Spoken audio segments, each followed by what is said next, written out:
Great. I forgot to welcome anyone who's joined us online.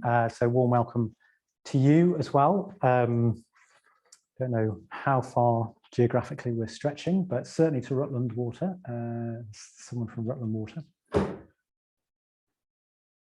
Great. So tonight we are continuing with our theme. We're really exploring Sangha, and we're taking a particular angle on Sangha, which is we're looking at what spiritual community has to offer the world. That's what we're looking at. So last week we were exploring this area of that Buddhism has a vision of an ideal society. So Dharma practicing the Dharma includes trying to create an ideal society. Daunting as that evidently is, it includes that. So what this is getting at is we don't practice in isolation. Even in Tibet, if you're in a cave, very interesting, there's a very kind of precarious set of conditions that enable people to practice like that. We don't practice in isolation. But more than that, actually the conditions that we live in can determine whether we grow or not. I won't say they will determine, but they can determine whether we grow or not. So the conditions that we're in, our environment, is our responsibility too. The conditions that we find ourselves in is our spiritual responsibility too. And last week we were looking at this area and how we transform the society we keep. Yeah, it's sort of slightly smaller, isn't it, than society? But the society we keep by these four means. We're looking at the four means of doing that, called the Sangha of Astus, which are dana, generosity, priyavadata, kindly speech, artacharya, meaningful living, and exemplification.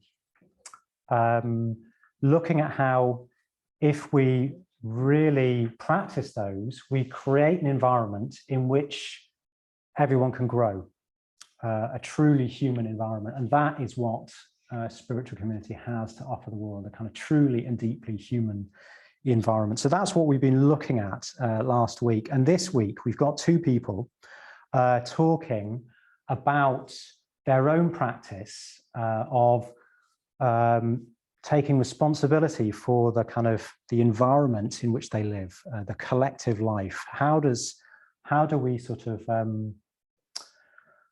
not just take responsibility for our own minds, but actually for the conditions that we live in? How do we create a collective life that is of benefit to us and other people? That's what they're going to be kind of talking about in their own particular conditions. So that's what we're going to be hearing about. I wrote that down so I didn't talk too long, which can happen if I don't write things down. But yeah, I'm really, really delighted. We've got Tejasvini here, who's going to talk first for us. And now, when I first came to work at the centre, Tejasvini was here working at the centre. She was an old hand, and so she showed me the ropes. Just by way of very brief introduction to Tejasvini, what instantly came to mind, actually, thinking about Tejasvini, is how helpful she's been, actually, to two friends of mine. Oh, I feel a bit moved talking about this, but two friends, a couple who, one of whom's health really collapsed, and they found themselves in a very sort of isolated sort of position, and Tejasvini took them into her home during lockdown. Very, very precarious sort of time, but it's very typical of Tejasvini to do something like that, but very, very generous sort of gesture. And that really sort of came to mind. Actually, I feel very grateful for how you responded actually to those two friends in that time, in a way that I wasn't, free to do. So, yeah, very typical of Tejasvini. But now we're going to hear from Tejasvini how she has worked to transform her collective life, her environment.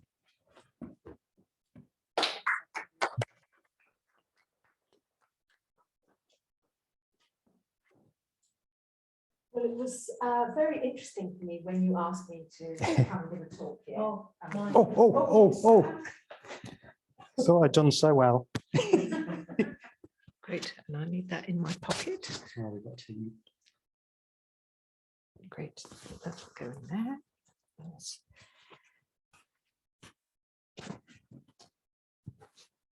It's there. I've got it inside out. No, that's the right way around. Yeah, so very interesting to just reflect on community situations and really what is community, what is spiritual community, what's the difference between them, how do they change from one to the other, as well as, you know, obviously reflecting on my own conditions. So I wanted to start, well, I'm going to start with 3 ways of looking at community and then give a bit of personal biography, how I slot into each of those. And I really wanted to start by saying that ideally the whole world, all living beings, are our community. And I think we all know this from all sorts of backgrounds, but yeah, it's really important to keep that sort of uppermost or in our minds, even when we look down at more detail, even if we don't have personal connections, very broadly, just to keep that in mind. And then the second area that I wanted to look at is people we communicate with, sort of a lot of the people that we're in contact with.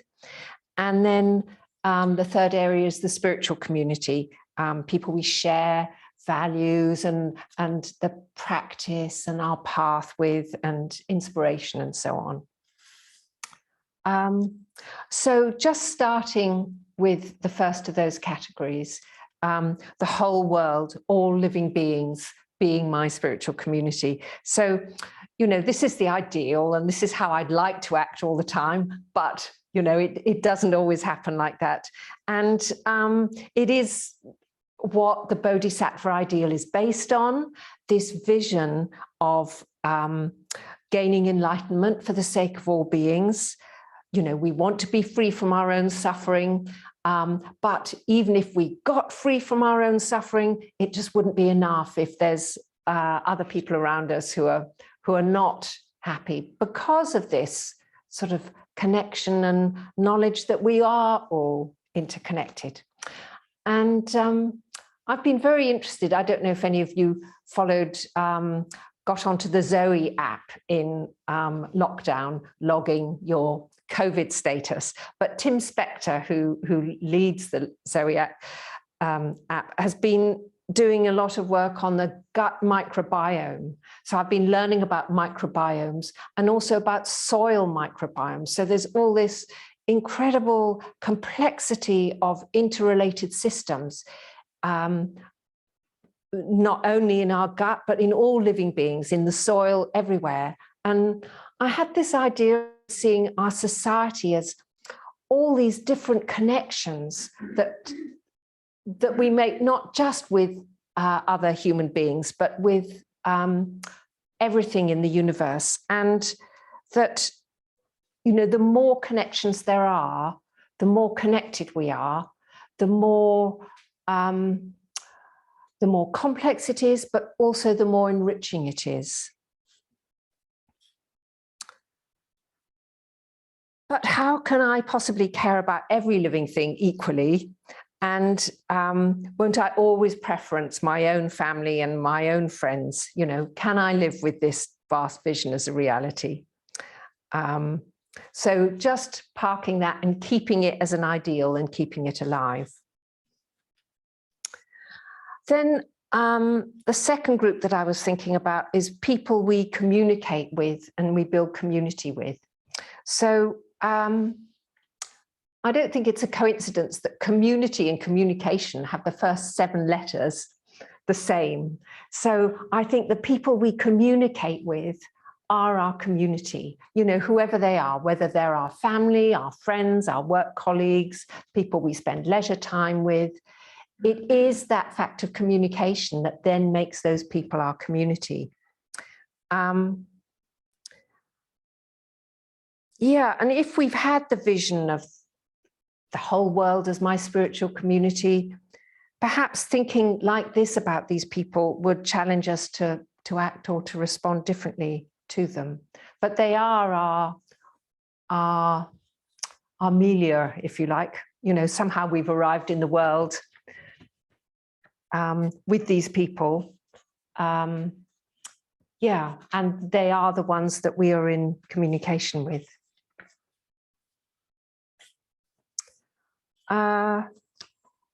And then spiritual community.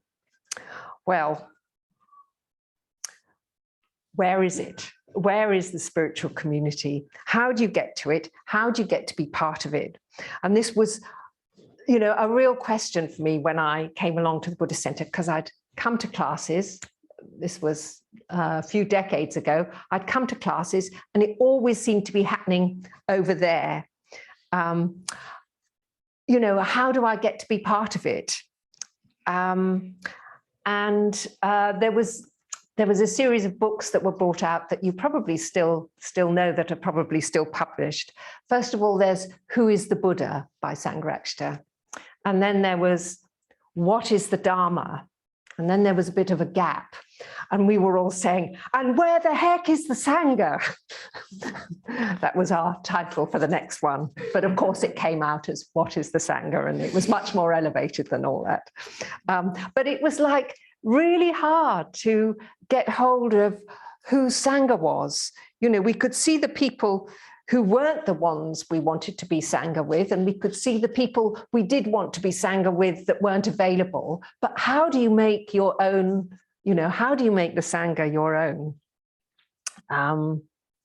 Yeah, so Sangha is obviously one of the three jewels, very precious and esteemed, but yeah, the question was, how do I create my Sangha? So in my early Triratna days, I was living with my husband and children. So, you know, I'd come into the Buddhist Center, but I think it meant that I always had to have an expanded sense of what community was and what Sangha was, and just take opportunities wherever I could to do it. So in those days, most of the Sangha around were men living in communities and working at Windhorse trading. There were a few women you'd see. I think when I first came along, there were 2 Dharmacharinis in Cambridge, and Dharmacharani is a woman order member, but mostly it was men order members, and most of them were sort of living in residential communities and going off to work at Windhorse. And it was just so, it was miles away from where my life was about, you know, mostly looking after children. I wanted some kind of connection with how the Dharma, how I could live my life in the Dharma as it was. You know, I wasn't going to leave my children and my family home and make that sort of change. So I had to really work at the people that I did meet and the friendships that I could create. And so I did all kinds of things. I went on I managed to go on a working retreat for a few days, which was great. And I saw an ad there of somebody who was putting on a mothers and children's retreat. So I quickly booked onto it and went with my children, not from the Cambridge Centre, but from another centre. And then I put on a few children's activities myself, and things that I would have wanted to have myself, like meditation classes with a creche, so that if you had young kids, you could come and learn to meditate and somebody would look after the kids. And I pitched it as an hour of peace, but it was nothing like an hour of peace, because we were in the Buddhist Center over the road and we ran the creche upstairs and the people meditated downstairs, and I think it was bang crash with the kids running around and not much, you know, the mums downstairs thinking, what on earth is going on up there? But anyway, it made a few connections. It offered some people a way in that they mightn't have had otherwise. And then helping out at the Buddhist Center. So I started off thinking, I'm doing this because I want to help the Buddhist Center. But actually, almost every time I did something like that, it benefited me more than it probably benefited the center. And the incident that you were referring to, Artisidi, when I offered some friends a room for a couple of weeks, turned into 5 months, and lockdown happened just a few weeks later, and it was just really delightful having these friends living with me, and it was a really enriching, it was a really fantastic time. So I feel like I benefited more, you know, from that than I ever gave to people, and I think that's one of the messages that I want to give in this. Also, how you get back much more than you imagine that you give. And so after a few years, I went to work in a Buddhist context, which was a gift shop that we ran at in the Grafton Centre, to raise money for, actually, some of the money went to help buy this Buddhist Centre, this building. But I went thinking, yes, I really want to contribute to something. But actually, I learned so much about spiritual practice working in a team. And they became my community. You know, they were the friendships that I made there, really, those people really became my community. And yeah, I was ordained while I was working in the shop. So, you know, it really helped my practice as well. But it wasn't always easy. You know, there were definitely some dynamics there that were challenging, and there was objective challenges to the job. So it wasn't like a garden party all the time. It was fun and it was enriching, but it had its challenges too. And then so I've been on longer retreats where I've lived in residential communities, and you know, we form temporary communities. So many of you will have gone on shorter retreats where, you know, even if it's just a weekend, that's your community for those 2 days, and you live side by side with those people. And it's the same on longer retreats as well. But I've been aware too that there's sort of like a lack of living situations. And one living situation that I would love to have is living with other Buddhists in our own, with our own front door, but in a community. So then I discovered about co-housing projects. And so we've got a little co-housing project that we've started, though we haven't got a site yet, that we really want to build a Buddhist community, each with our own flat or maybe house, but our own front door. So we share a lot of facilities, and we live together, but we do have our own space as well. You know, so for families and so on, that's more feasible. And a few months ago, I moved into a co-housing community myself. So there's one at Marmalade Lane in North Cambridge. And that's been so interesting because that is community. There are 1 or 2 other Buddhists there, both Triratna Buddhists and other sorts of Buddhists from other traditions. But most people aren't Buddhist. But there's a very strong ethos of, there's a lot of vegans there, a lot of people concerned about the environment, about ethics, really trying to reduce consumption. So there's a car club, an encouragement for electric cars, and making it really possible to give up everybody having their own car.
practice community, like my chapter, where I'm in a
I'm going to talk mainly at a personal level. Not going to sort of make a great deal in the way of sort of general points, but they'll probably come out pretty well implicitly. I'm going to talk mainly about residential community, because as Arthur said, I live in a men's residential community, just this walk here actually, along with him and Vedaka and well, Arthur Salamati and Yoga Ratna. So, this is it. Yeah, but I'd say a little bit more generally, because I've had other experiences of community in the sense of living together. I guess this is what I'm going to be mainly talking about. And in particular, of course, you can get a similar sense when you're on retreat. I don't know if everyone here has been on retreat. You may not all have done, but on retreat, you're kind of living with people and practicing with them, spending quite a bit of time with them. You're probably sharing the room. And that becomes, as it were, your, well, that is your context. Your context is not just the teaching you're receiving, it's not just the practice you're doing, it's the people you're with. So you get a sense of community developing. And that can be particularly strong on a longer retreat. I've done a number of longer retreats, and I was on retreats for 8 weeks in the winter in the Gower Peninsula, which was fantastic. And that was a real sense of community, about 30 of us. And just people really sort of looking out for each other, learning each other's sort of habits, and just being sort of sensitive to one another. Like in the early morning, just sort of some of us would gather to do the yoga or in my case, Chico, and just sort of knowing, oh yeah, so if I need to go there, wants to do an exercise against the windowsill, and this person likes to have the light on, just sort of taking each other into account, you know, how we sort of move around, and we not just doing our own thing blindly, as it were. So, yeah, being aware that we're doing something together, even though we're also doing our own thing. Maybe that's something of the nature of community. Each living your own life, but you're doing it in relation. Another experience of community, which was for 6 weeks. Somebody might guess what's coming. It was on a Caravan appeal. The Sangha gave appealed for volunteers to do carrying on appeals. So appeals, fundraising appeals, door knocking, fundraising appeals for Karana Trust, which is excellent in India and Nepal. I did one of these appeals back in 2010, just before we went into Cambridge, actually. And my goodness, if you want an intense experience of community, go on a Karana appeal. It is fantastic. Also incredibly valuable and worthwhile thing to do.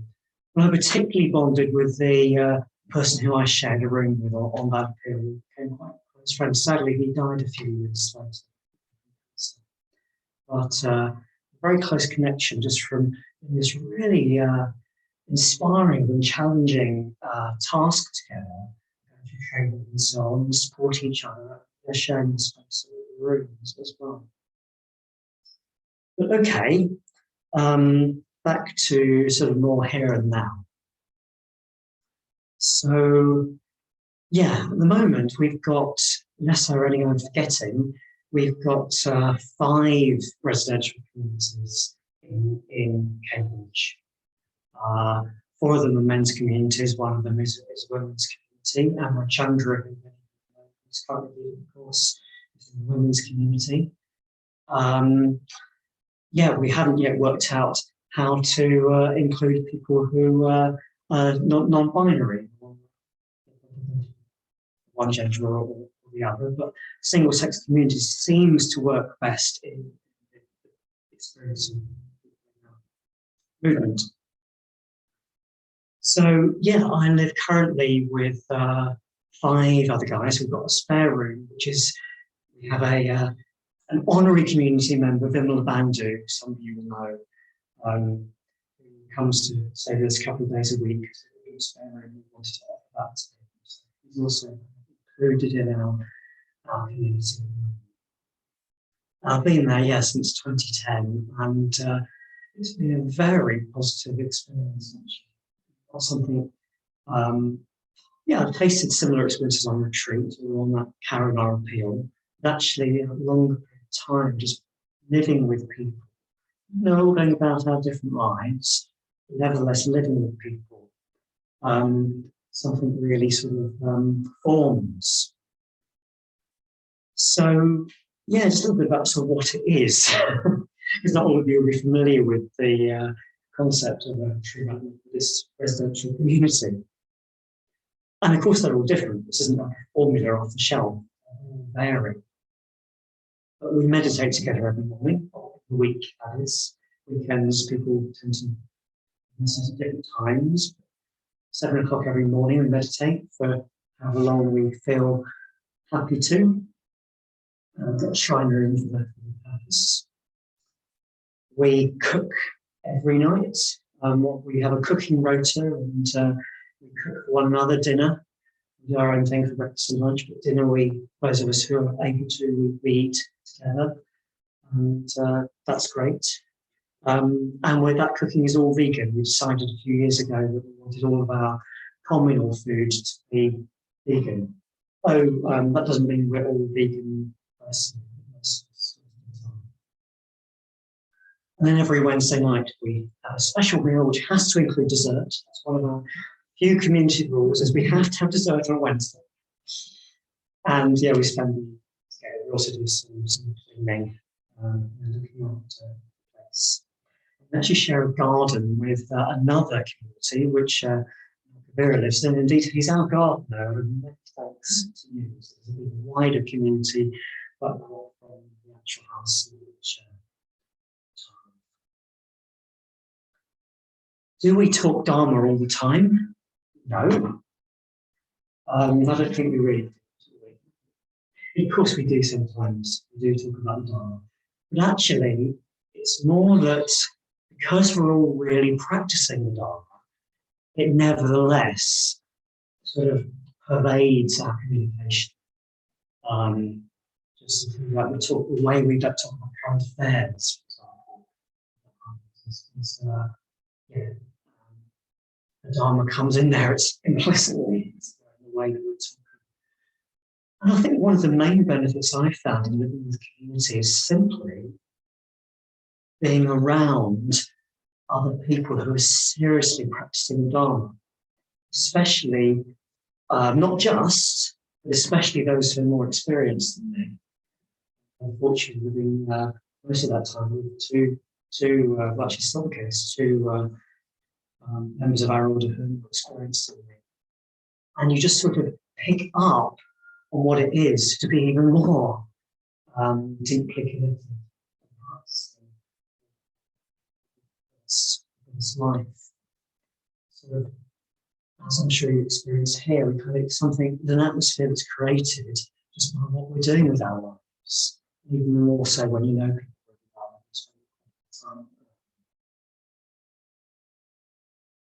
It's certainly a practice.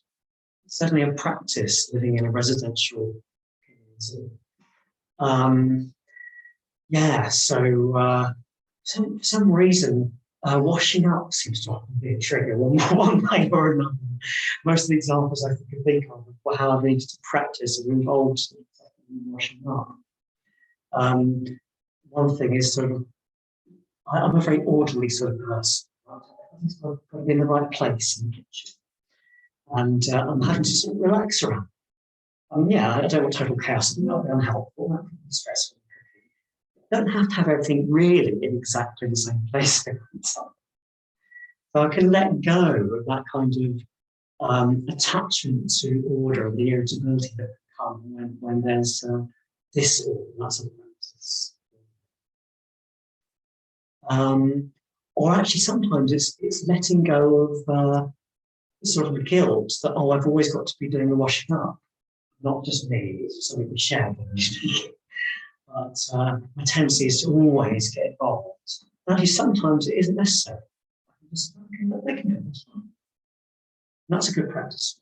Yes, guilt. I've got to know. I've got to take part. I like contributing, but sometimes it's good to say no. I'll leave it to them. I really want to say a little bit about just the real care and concern for other people. That's a really important element. So someone might go away on retreat, they come back after maybe a couple of weeks, and we try and remember to leave them cards welcoming them home. Sometimes even a few flowers from the garden, just welcoming people back. Probably my strongest experience of this personally has been, many of you will know that I was actually in hospital a couple of months ago. I spent a number of days in hospital. And some years back, I had a longer period in hospital. And so such sort of love and concern, actually not just from people, actually from the wider local community as well. A lot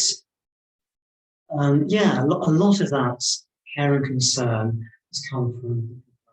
So I was in this occasion, I was in Edinburgh for 5 days. And Yogaratna, who I live with, has a very demanding job. He dropped in to Edinburgh for half an hour to see me on three occasions on the way to or from work. That was quite a thing to do, given the journey and what he does. It made a big difference to me, actually. I was really rather struggling in some ways. Having a friend just come and spend a little bit of time. And then when it came to be discharged, well, Priyadaka came, he has a car, and he came after Priya as well, and they took me back home. And after Priya even cancelled going on a weekend for order members in order to actually be around for me and just give me support and care and attention. Yes, that's just some of the examples of just the love that I've received in context in residential community. And of course, all of that, rubbing off of our spirit of the Dharma, the creating a space that's friendly and that's caring and concerned. All that doesn't stop, as it were, at the walls, as it were. It's not just limited to Currently the 6 of us living together. We want to include others in that. I mean, of course, we do that in many ways. Right? Here to the centre, or so in Matty's case, working to review the lettings agency she heard about a couple of weeks ago. But also, yeah, sometimes we have opportunities to come for longer periods to stay with us. So I was away for a few months and opportunity for somebody to come live with us for a month or two. People overnight, sometime for a longer period. And then, of course, we have people around for dinner. And all those ways we're kind of reaching out and wanting to give other people. I guess I'm talking about it's a men's community. We wish to give people that taste of our lives, our lives. So I'll stop and